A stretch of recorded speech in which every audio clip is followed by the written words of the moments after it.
Hello everyone, Nary here from Drakewing Gaming. Some of you know me on Twitter, The Gaming Dragon. Today I'm coming at you another Let's Play episode of Changeling Tale, but this time we are doing Marion's Path. Apparently the only fully complete version so far, so I guess we're gonna get some cowgirl. Oh, my mind is so filthy. Anyway, guys, please sit back, enjoy, and entertain you for the next 20 minutes, and let's jump right into it, shall we? Alright, alarm chain, you're up. Alright, let's do it! Then I see a young woman, arms piled high with groceries, cloth and assorted sundries, moving through the crowd with a purpose. Her arms tremble under the weight. Instinctively, I reach out to catch a sack of flour before it hits the ground. Ah, I'm sorry! Not a problem, I wouldn't want you to lose that. The teetering stack is stable again for now. She manages to produce a smiling frown, ripe with humor, dismay, and impatience. Thanks. I usually have help on market day, but my sisters decided to make themselves scarce today. I'm struck by the freckles unevenly distributed along her cheekbones. The dark green blouse she wears makes her red hair glow like the rising sun. She's grown, but her voice is unchanged. It's certainly her. It has to be. Marion McLeod. As soon as the question leaves my mouth, I fear I may have made her uncomfortable and surprised. Perhaps she does not recognize me. Noticing her inability to shake hands due to the overabundance of packages, I squirm, shake my head, and start to apologize.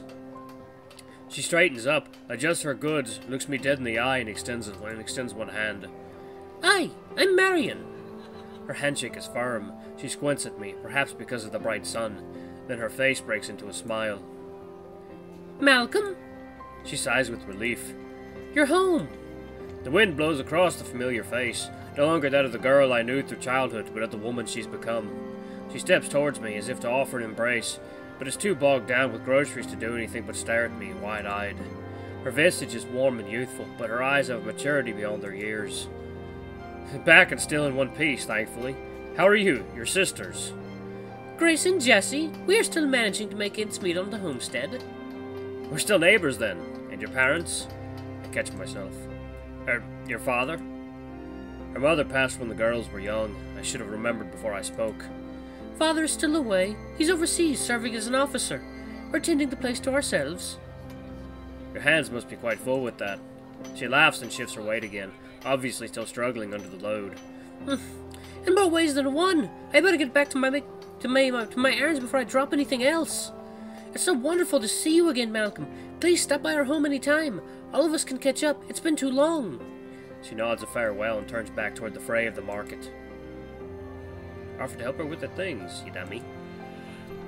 Sorry guys, I just woke up and had my coffee.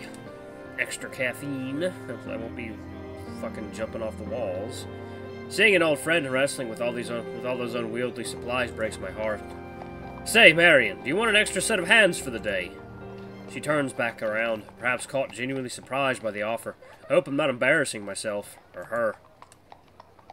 I have time to help with your shopping if need, seeing as your sisters aren't around to help you. Really? That's very generous of you. I mean, if you're sure you're not in a rush or needed elsewhere. Of course, it's what good neighbors do. Well then, yes, thank you. It would help tremendously. Once our goods are evenly distributed between us, we set off. We start at the cheesemonger, where Marion fills a sack with the cheesemonger. Oh, if you guys don't know why I'm laughing, it's one of the newest season of It's Always Sunny, where Charlie calls this guy a cheesemongrel because he can't pronounce cheesemonger. Ah, he's a mongrel. We start at the cheesemonger. We start at the cheesemonger. I can't see that. We start at the cheesemongrel. Marion fills a sack with Bonchester wheels, Tevidale wedges, and crowdy curds. He hands us a large sample of fresh double cream cabback and warm oat cakes, much to my delight. The salty and sweet flavors burst in my mouth. That does sound delicious. No, wait a minute. I want to be a cheesemongrel, too. Tasty? A few crumbs fall from my lips as I nod, and she laughs. It's been quite a few years since I've had anything that good. Just wait till you try Flora's jam biscuits. Come on. Marion takes hold of my arm and guides me to meet Flora, the local baker. While I ogle the breads and pastries at the market stall, Marion coaxes a few samples for us. Flora hands us some sugared biscuits, and I take a bite, and they are indeed heavenly. I do all the baking at home, but the jam biscuits I get here are so delicious they just melt in your mouth. Oh, so good. I smile, barely able to contain the pleasure. It's been ages since I had sweet treats like this. Now I'm going to take you to the tailor. To let my pants out. Am I already fattening up? No, silly. To add pockets to your coat and pants. To fill them to the brim with biscuits and treats. Ah, so you are trying to beef me up a bit, eh?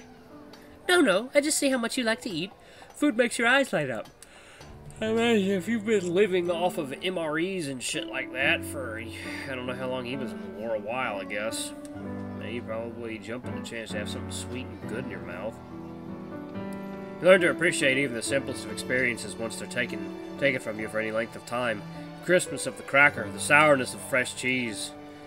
I understand. Father sent a can of peaches home by post last autumn. Opening it was a sheer delight for me and my sisters. Eating them together, we almost felt like a whole family again. The smallest moments from the biggest memories. She still smiles, but I can tell she's getting a bit choked up about it. A motion towards the tailor's stall. As it happens, I'd prefer a wardrobe that doesn't smell like Granddad's closet. Care to pick something out for me? Sure. Let's get you something from the 20th century. Marion and I end up finding a simple but smart ensemble for me. It fits well enough for something not made to my measure, and a light cotton shirt protects me from my scratchy wool coat. After that, we leisurely peruse up and down the vendors' carts. I try to remember to get what I came for as well. Building supplies, barn tools, and a few things for the pantry. After a quick stop at the cobbler, where Marion picks up a few pairs of repaired boots, we at last stop beside her horse along the edge of town. As she loads up the saddlebags, she looks at me, laughing. You know, I don't think I've seen anyone our age so excited to go to the market. I find it so mundane most days. Huh. I'm actually surprised at myself, too. I reflect back on a morning of mirth and relaxation, two emotions I've not experienced in some time. Happy to help any time. I'll take the new routine over the old one any day. Old sights.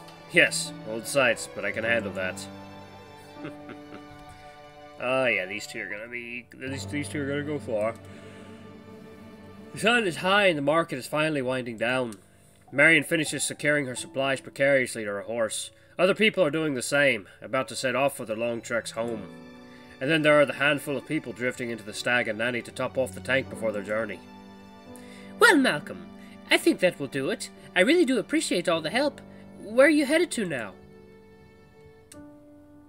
Did you have somewhere in mind?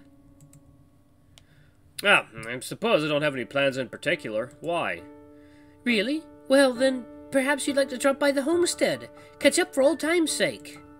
Sure, I can tag along. Here we can even load some of our supplies into my cart. Marion's poor overloaded horse is noticeably eased when we remove some of the gear. Hazel, on the other hoof, seems mightily perturbed by the extra weight. We finish loading the reluctant steed up, and Marion and I set off down the road together.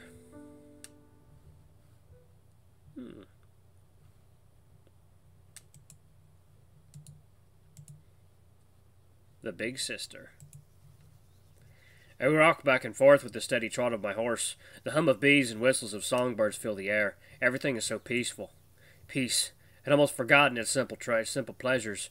Glancing over at Marion, who rides beside me, I'm overcome with relief to be safe and welcome back. Oh, that's a good picture. That is a good picture here. I'm gonna do that again. Thumbnail! It's thumbnail time. Thumbnail time. She catches my eye and smiles. How does it feel to be home? I don't know. I've definitely not been home long enough to let the feeling sink in. I'm trying to... I've kind of veered from my original voicing of Malcolm. My tone and pitch it seems lighter and higher now. Actually, the question for you guys, which do you prefer? Original, lower pitched Malcolm with the heavier voice, or the higher pitched Malcolm with the lighter voice? Just leave your comment. Leave your comment down below, and I will take it into consideration. I understand. It's alright if you'd rather not talk about it. Understand. I'm having a hard time getting a handle on my feelings myself. I wonder how much I would share. How much I can share. Open up to her. Time and events have brought us together, here, and I find myself wanting to open up to her. Truth be told, a lot of things seem so tremendously different. The farm, the town, everything has kept going on without me and changed so much. What about the people? Some. You've certainly changed. No, really? How so? You look like an adult now.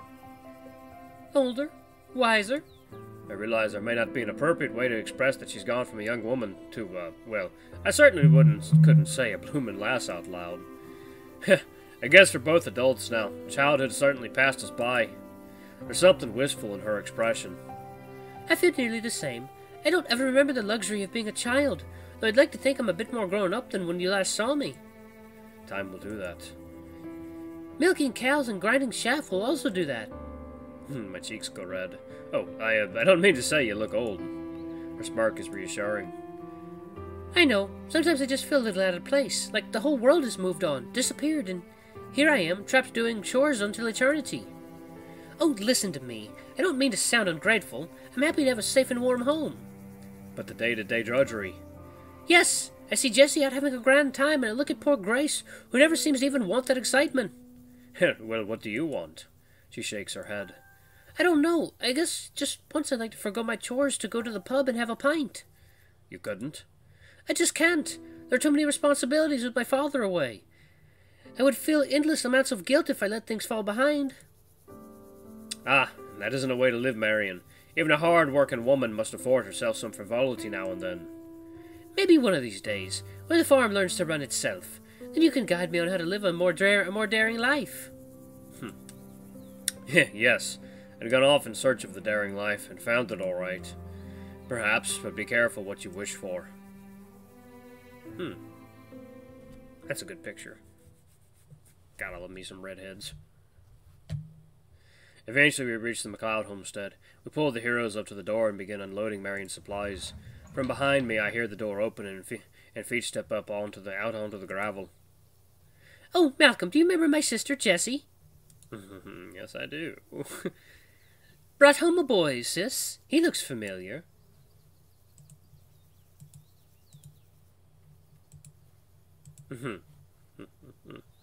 Oh, you know I do look familiar. I turn around and find myself face to face with the flapper, still dressed to the nines in that red dress of hers. Oh, did you two already cross paths? Oh, I bumped into Jessie at the Stag and Nanny just yesterday. That's right. And getting ready to head back there myself. The routine's a big hit. Wearing that trampy thing, I can't imagine why. Marion sighs, gestures to a few burlap sacks on the ground and speaks louder. Jessie, say, could you grab these bags for me? Those dusty things? Those dusty things, and risk soiling this dress. It cost me a small fortune, you know. Fine. Then where's Grace? Oh, she's in hiding. What? Like always. She's gone down to the water's edge, I believe. She took a bottle of ginger snaps and a jar of sardines. Sardines. Lord, that girl. I never know what she's thinking. Sounds like quite a meal. That's Grace for you. I can see Marion's patience is wearing thin. She looks at Jessie, exasperated. This seems to be a sisterly conversation in which I ought not to overhear or participate. I have very little memory of young Grace, but she sounds like a pistol. Suspecting that Marion might have her hands full yet again, I suggest that the two of us catch up another time. She looks guilty, but relieved. All right, Malcolm. Thank you again for all your help. Of course. If there's anything you need, you know where to find me. I'm just down the road. I bid the girls farewell, promising to take Marion up on her offer of dinner and a reunion of old friends. See ya. Good day, Malcolm. Give our best to Agnes. Oh, I'm sure I will. Be pushing me towards one of you. At home, Gran has tea waiting. After putting away our market goods, we dine lightly on mutton and broth and wheat scones. So, out with it, dear. Tell me about your first day back. There isn't much to say. Market was an adventure, though. Crowded, but fewer goods than I remember from last time I was there. I'm sure it'll be some time before things get back the way they were, if they ever do. Everyone's been feeling the bite of the war, love. Did you run into any old friends? Well, I did see two of the McLeod girls, Marion and Jessie, too. Oh, Marion is a dearie. It's been some time since I last saw Jessie, though. How are they faring? They seem to be doing well. I imagine it's been quite difficult with their father gone. I agree. You know, Marion stops by here weekly with cornmeal and eggs. She routinely brings bread and muffins as well. I usually repay her by asking her to take mail into town, or darn my sock holes, terror that I am. I nearly choke on the stew at the thought of having to handle Agnes's socks, a fate I would wish upon no one. Gran, you know she works very hard tending to their farm and taking care of her sisters. Do I detect more than admiration in your voice? I blushed from ear to ear. She took good care of me today is all. It's nice to come back to such a warm welcome. I can tell. Taking care of people is in her blood, Malcolm. I laughed, shaking my head. Well, if nothing else, it's encouraging that you accept her help from time to time. On the rare occasion, yes. So what is Jessie up to these days? She's taken up singing at the Stag and Nanny. Is that so? She does have a lovely voice. I suppose Bulgaire talked her into that. No, I get the sense it was her idea. She's very much her own woman. I miss her laugh and her bawdy jokes. She stopped by a few weeks ago with a small cask of hard cider and a new kerchief for me. Such a doll. I miss her. What about Grace? Does she drop by as well? Oh well, Grace I don't see. I actually don't remember the last time she was by. Ever since Christmas. She's been holed up on their farm, I hear. I don't know what's happened to her, but Marion tells me she's become quite the recluse. Doesn't speak often and spends most of her time outdoors, wandering. I worry about that poor child. Jessie takes her to the pub now and again to get her out of the house, but I fear she might not be the best influence on such a young, troubled girl.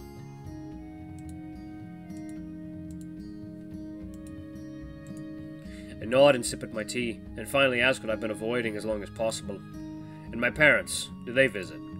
Grandmother becomes distant, casting her eyes downward. They're both well and truly settled in the city. Your mother is a seamstress in a factory. Your father works as a mill floor manager, too busy to come calling on this old maid. And that is that. I guess I'm not surprised, though I'm saddened that they abandoned poor Agnes. A cold reminder of how distant we had all become. At least warmth still radiated from Gran, bless her heart. She and my grandfather have always been my beacons, the paternal and maternal fosters I needed in youth. They were always there for me, and now I'm here for Agnes. Her dedication to the farm is unrelenting, maybe even misguided, but I'm damned if I do not join her in the plight. This farm is part of the Grand's heritage, where she feels safest. I can never bear to rip her from it. From the village she and her descendants have called home for centuries. Gran looks back up at me, tears in her eyes. I'm worried bringing up my parents has distressed her, but then I see that she smiles. Malcolm, I really can't tell you the joy I feel to see you sitting there across from me, the golden sparkle in your eye that I always saw in your father's eyes, and in your grandfather's eyes. It's as if you brought a piece of them back home to me. My heart melts a little. I try to laugh it off before my eyes tear up too. It sounds like someone is trying to butter me up before the evening chores. Come, let's get you cozy by the fire so I can tend to the herd. Oh, God. Yeah, I've only got one grandma left, and I love her so much. I cherish her. Another grandma that passed, I really, really miss her. She passed years and years and years ago. Yeah, quite a while. But still, we always miss those who are no longer with us. I spend the rest of the day relearning the routine on the farm. Time flies by under the lazy floating clouds. It's hard to believe less than 24 hours had passed since I rode into town. Less than a week since I was in an overcrowded barracks, waiting to come home. My hands work of their own accord as my mind drifts, the sparks of flashbacks falling into my thoughts. There's Effie. The shy smile of the young woman welcoming back just last night. Jessie in her flashy dress, swaying on stage with the devil-may-care grin. Marion struggling with her packages, Bulgaire's warm embrace, grandmother's scent. Explosions, gunfire, shouts of battle cries, the creeping dread of each dawn that I feared might be my last. I take a sharp breath and try to shake myself out of it. The memories are still fresh, maybe too fresh. Hopefully, time will settle my mind, but I fear what I'll do until that day comes. I daydream about terror and love, and occasionally find myself wondering if there is even a difference. Man. Poor Malcolm. Poor guy, he's got a lot going on. He's about to have even more going on, too. A night passes by uneventfully. Nothing happens. Another beautiful day in the Vale. It's proving to be quite a warm and dry May. Perhaps Mother Nature is ready to move on from the doom and gloom of the last few years as well. The morning's chores are done and the sun is already high in the sky. Having tended to Hazel and the herd, I can finally move on to something more productive. It's as good a time as any to start training my irascible little mare. I lead her from the stable to a small paddock where we can get to work. Now, my dear, let's get you geared up and see if we can teach you a wee bit of obedience. You ain't teaching that horse to be obedient, man. She gonna kick you in the nuts. Hazel snorts defiantly as I fasten the cavesson. I make sure that her circingle is not too tight. Take hold of the line and begin trying to lead her clockwise in a circle. Alright, I'm going to pause it right there, guys. Thank you so much for watching. This has been the first episode of Marion's Path. But anyway, guys, and the little sister. Yep, Grace. But anyway, guys, thank you so much for watching. Don't forget to like, comment, subscribe, and ring that notification bell to the next video. I love you all. I'll see you next time. Bye-bye!